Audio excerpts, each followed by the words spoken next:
Olá, estamos aqui em mais um vídeo do canal, desta vez falando acerca da análise retórica no Salmo 34, um vídeo que eu fiz lá em 2020 e desde então eu tenho trabalhado a análise retórica tanto academicamente quanto em vídeos aqui no meu canal.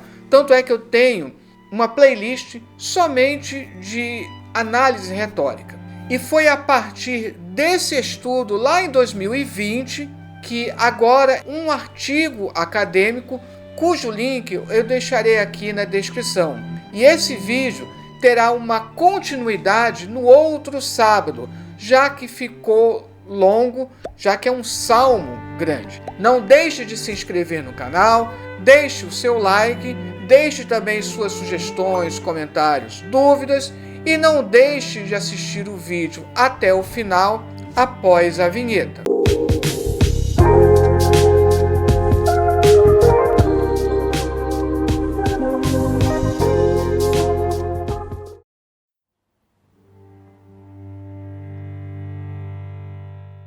Este salmo ele é um dos 8 pertencentes ao gênero de acrósticos alfabéticos. Cada versículo, na ordem, vai começar por uma letra do alfabeto hebraico. Então, o primeiro versículo começa com a primeira letra do alfabeto hebraico.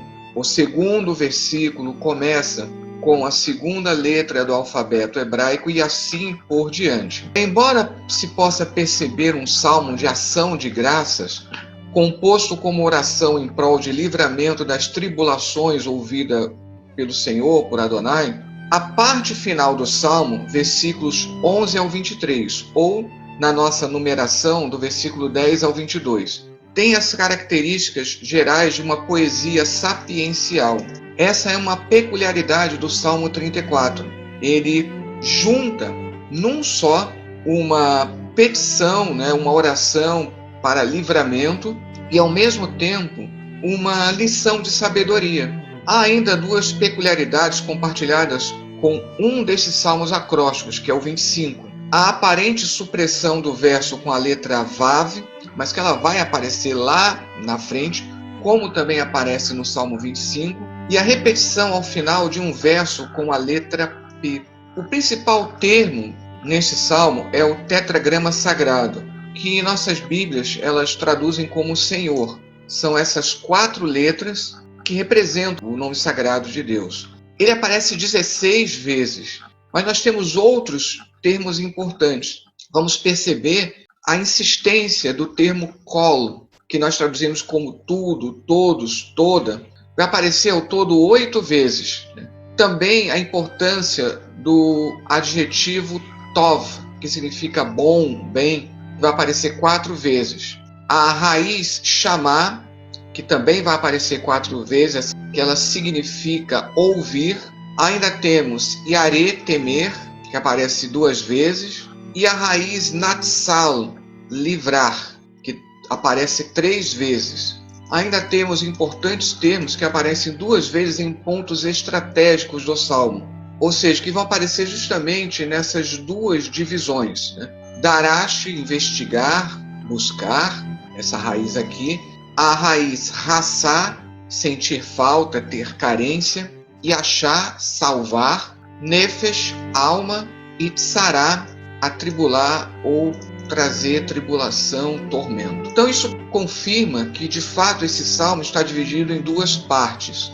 Agora, pela chamada regra áurea, ou uma das regras da retórica, em que a pergunta ela ocupa um lugar central e consequentemente o mais importante, também combinado com o fato de que existem termos exclusivos nesses 2 versículos formando a parte central que forma essa pergunta, termos que não vão aparecer no restante do salmo, como ish, homem, ben, filho, rai, vida, rafet, se agradar, ahav, amar, lamed, ensinar, instruir. Os versículos 12 e 13, na nossa numeração, versículos 11 e 12, eles destacam-se como a parte central deste salmo. Isso faz com que tenhamos, então, 3 partes e não 2, como muitos analisam.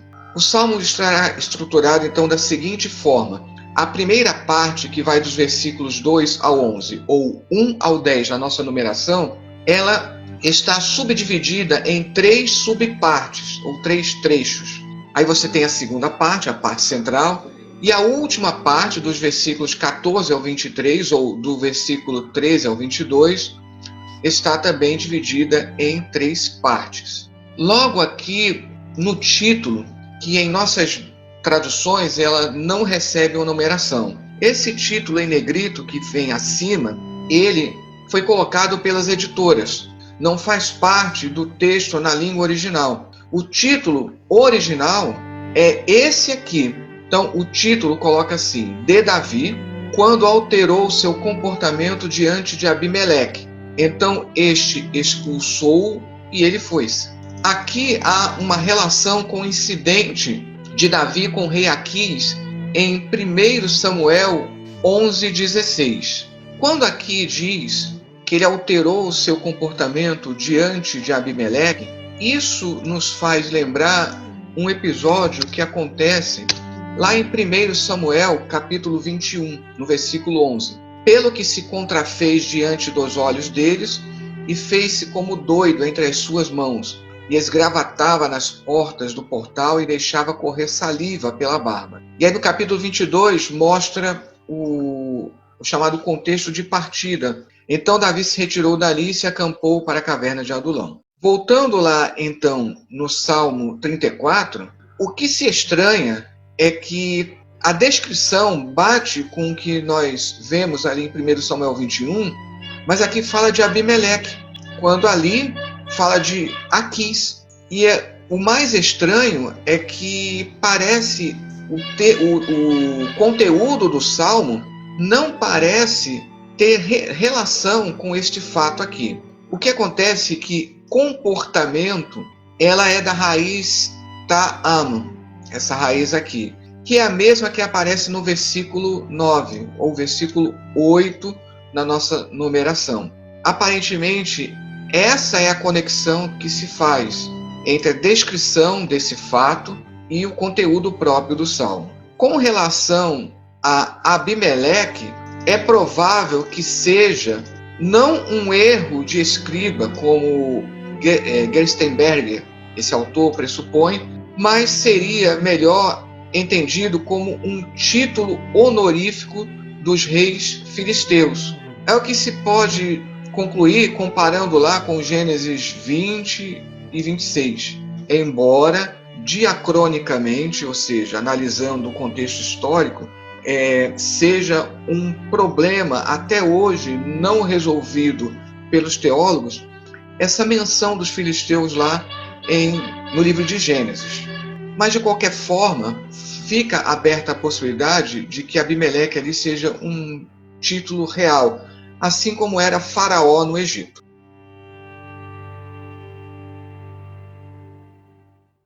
Vamos então agora analisar a primeira parte, que, como eu disse, ela é subdividida em 3 trechos. Aqui eu mostro como fica o texto hebraico com um ritmo ternário.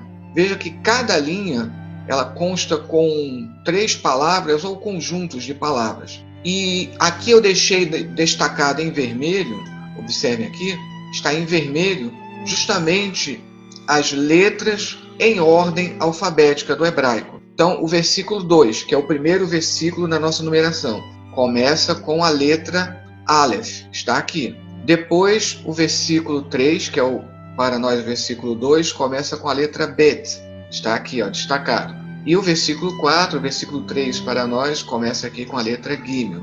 Esses 3 versículos, eles ficaram assim: que eu bendiga a Adonai, ou ao Senhor, em todo o tempo. Continuamente seu louvor esteja em minha boca. Em Adonai, ou seja, no Senhor, gloriar-se-á minha alma. Que ouçam os humildes e se alegrem. Engrandecei a Adonai comigo.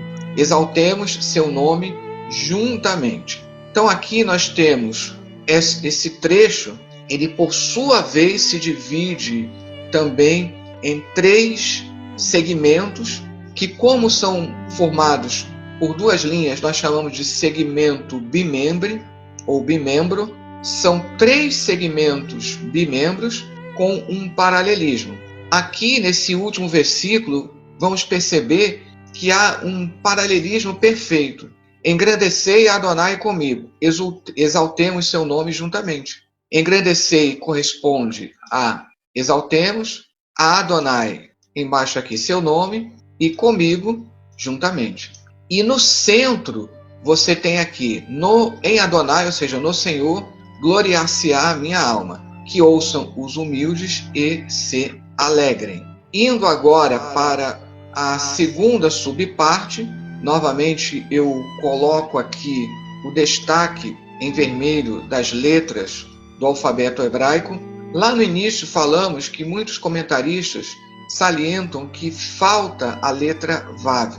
E ela vai aparecer, na verdade, 2 vezes. Na segunda linha do versículo 5, que é o nosso versículo 4, aqui, e vai aparecer também na segunda linha do versículo 6, que é o nosso versículo 5. Então, na verdade, a letra Vav, ela aparece, mas não destacada no início dos versículos. Vale salientar que essa divisão de versículos, ela não é original, ela é posterior. Então, aqui do versículo 5 ao 7, ou versículos 4 ao 6 na nossa numeração, também dividida em 3 segmentos bimembros, ou seja, cada versículo formado por 2 linhas, e a tradução fica assim: busquei a Adonai e respondeu-me, e de todos meus temores livrou-me. Contemplaram-no e resplandeceram, e seus rostos não foram envergonhados. Este pobre clamou e Adonai ouviu, e de todas as tribulações o salvou. Vamos perceber aqui no centro dessa subparte, contemplaram e resplandeceram, e seus rostos não foram envergonhados. Parece estar deslocado do Salmo. O que seria isso? Aqui há uma alusão a Êxodo, no capítulo 34, no versículo 29. E aconteceu que, descendo Moisés do monte Sinai, e Moisés trazia as 2 tábuas do testemunho em sua mão, quando desceu do monte, Moisés não sabia que a pele do seu rosto resplandecia depois que o Senhor falara com ele. Olhando, pois, Arão e todos os filhos de Israel para Moisés, eis que a pele do seu rosto resplandecia, pelo que temeram de chegar-se a ele. Ou seja, contemplaram-no e resplandeceram, e seus rostos não foram envergonhados. Está se referindo àqueles israelitas ali na época de Moisés. Como o rosto de Moisés resplandeceu após ele receber a lei, aqui está dizendo que nós precisamos acatar a lei de Deus em nossos corações. Está fazendo esse paralelo. Esse segmento bimembro central, ele se destaca. O primeiro, ele vai se corresponder ao último. Busquei a Adonai e respondeu-me, e de todos os meus temores livrou-me. Aí repete aqui, este pobre clamou e Adonai ouviu, e de todas as tribulações o salvou. Você vê que é um paralelismo perfeito. Este pobre é o próprio salmista. É o próprio salmista que está se identificando aqui como um pobre. Terceira e última subparte dessa primeira parte. Ela já é mais longa. Ela se divide em 2 trechos, que eu separei aqui com esse tracejado. Cada trecho ele é composto por 2 segmentos bimembros. Então, acampa-se o anjo de Adonai ao redor dos que o temem e os liberta. Saboreai e vede que bom é Adonai. Bem-aventurado o varão que se abriga nele. Temam a Adonai seus santos, pois não há carência aos que temem-no.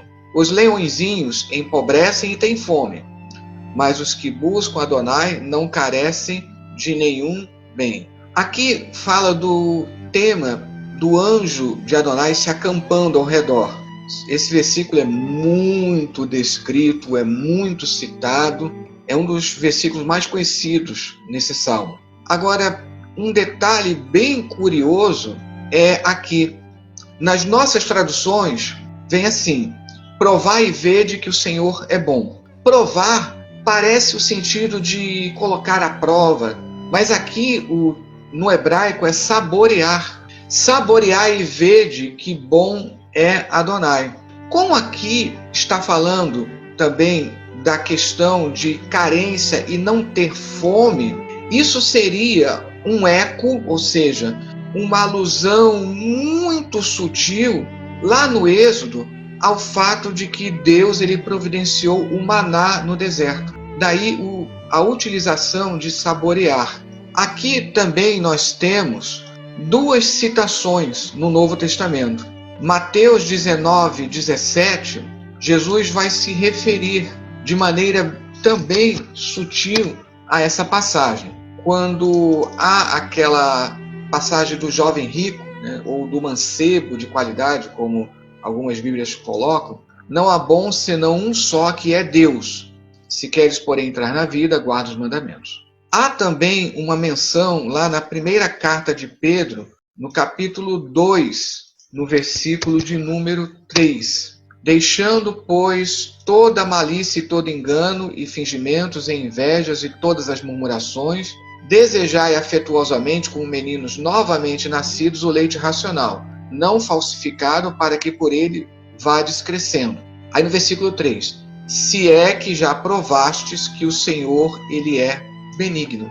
Então está fazendo uma alusão ali ao Salmo 34. Chegando então ao final dessa primeira parte, que ela é dividida em 3 subpartes, nós temos essa disposição aqui.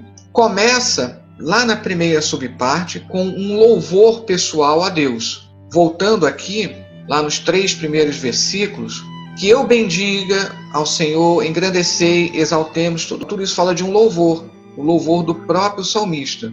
É um louvor pessoal a Deus. No meio, nós temos uma súplica pessoal. Os 3 versículos seguintes, ou seja, do versículo 5 ao 7, ou do 4 ao 6 na nossa numeração. Busquei Adonai, respondeu-me, esse pobre clamou. Então, isso está falando de uma súplica pessoal aqui no meio. E finaliza, versículos 8 ao 11, ou do versículo 7 ao 10 na nossa numeração, com um livramento do santo por Deus, ou seja, ele está mostrando este santo experimentar o livramento. Acampa-se o anjo de Adonai ao redor dos que o temem e os liberta, de tal maneira então que isso fala de um livramento do santo por Deus.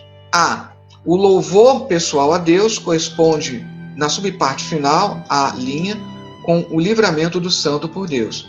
E fica aqui no meio a súplica pessoal a Deus. Ainda enfatizando essa última subparte, acampa-se o anjo de Adonai ao redor dos que o temem e os liberta. Aí essa subparte termina aqui. Os leõezinhos empobrecem e têm fome, mas os que buscam Adonai não carecem de nenhum bem. Essa descrição de leõezinhos é interessante. Primeiro, aqui fala do anjo de Adonai, do anjo do Senhor, se acampando ao redor dos que o temem. Os leões, quando eles querem atacar, eles ficam circundando, ficam andando ao redor. E a primeira carta de Pedro, ela faz um eco, ou seja, uma alusão sutil aqui a esse versículo, quando fala que o inimigo está como leão bramindo, rugindo ao redor, tentando tragar. E aqui fica na parte central dessa subparte, saborear e ver que bom é Adonai,